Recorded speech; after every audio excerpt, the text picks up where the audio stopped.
కడప జిల్లా ఎత్కూరు మండలము నందాలంపేట గ్రామ పంచాయతీలో లక్ష్మీపల్లె గ్రామము. ఆ గ్రామం తరఫున గుడి నిర్మించిన వాళ్ళము లక్ష్మీపల్లె వాళ్ళు. ఈరోజు జరిగింది 41 రోజు గుడి శిలపష్ట అయినప్పటి నుంచి 41 రోజు పూజ ఈరోజు జరిగింది. కార్యక్రమం పెద్దమ్మ గారికి, నల్లనమ్మ గారికి, పోతయ్య గారికి వీళ్ళకు అభిషేకము జరిగింది.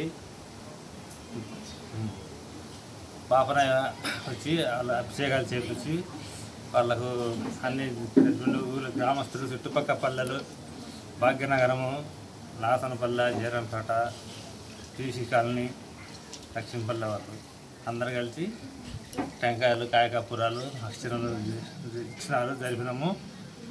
అన్నదాన కార్యక్రమం అందరి సహాయంతో, నాలుగురులుగా వాళ్ళ సహాయంతో అన్నదాన కార్యక్రమం జరిపినాము. అన్నదాన కార్యక్రమానికి ఎంతమంది వచ్చింటారు నా జనాలు? 2000 మంది వచ్చింటారు. నా పేరు ఎడగొట్టు సుబ్బరాయుడు. కమిటీ వాళ్ళ నెంబర్ చెప్పు. పత్తల కొండయ్య, మళ్ళీ రెండో ఆయన ఎడగొట్టు సుబ్బరాయుడు, మా తమ్ముడే, మా చిన్నాయన కొడుకు. మాకు దీనికి సహకరించిన వాళ్ళు దీన్ని పునాది నుంచి దీన్ని మాకు అర్థం చెప్పి దీన్ని ఐడియా ఈ రకంగా కట్టాలని మా అయ్య ఆంజనేయులయ్య, పులివెందుల మండలం అయింది, సిద్ధరెడ్డిపల్లె గ్రామం.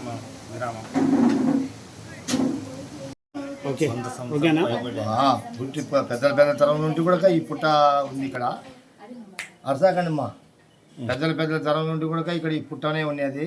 ఈ పుట్టకే చిన్నది ఒకటి గుడి నిర్మించుకునేవారు వాళ్ళు పెద్దోళ్ళు.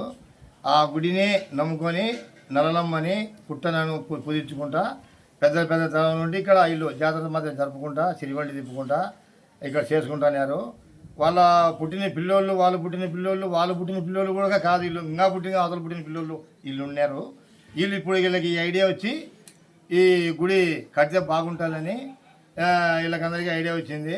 వీళ్ళు ఈ 4 ఊళ్ళకు తిరిగి ఇక్కడ లెక్కలు సముదాలుగా రాబట్టుకొచ్చుకొని ఇక్కడ గుడి కట్టాలని చెప్పి అంటే నేను కూడా ఈ గుడికి సముదగా వచ్చి ఈ గుడిని ఆరంభం కొలత వేసి ఇదంతా ఐడియా వేసి కట్టి ఎక్కడ కథస్తంభం నిలబెట్టాలనో, ఎక్కడ భైరవ నిలబెట్టాలనో, ఎక్కడ నల్లమ్మ కాడ పుట్టకముందర విగ్రహం నిలబెట్టాలనో, ఈ గుడి ఏ విధంగా నిర్మించాలనో అనేది ఐడియాగా వేసి అన్నీ ఏపాటుకు ఆపాటుకు కట్టినవి నిర్మించాము. నా పేరు ఆంజనేయులు, మాది పులివెందుల. అయితే నేను ఇప్పుడు మైదుకులో ఉండాలి. ఎట్టిండే మైదుకులో చేరినా ఇదంతా మా ఊరు అత్తగారు నాకు ఇది.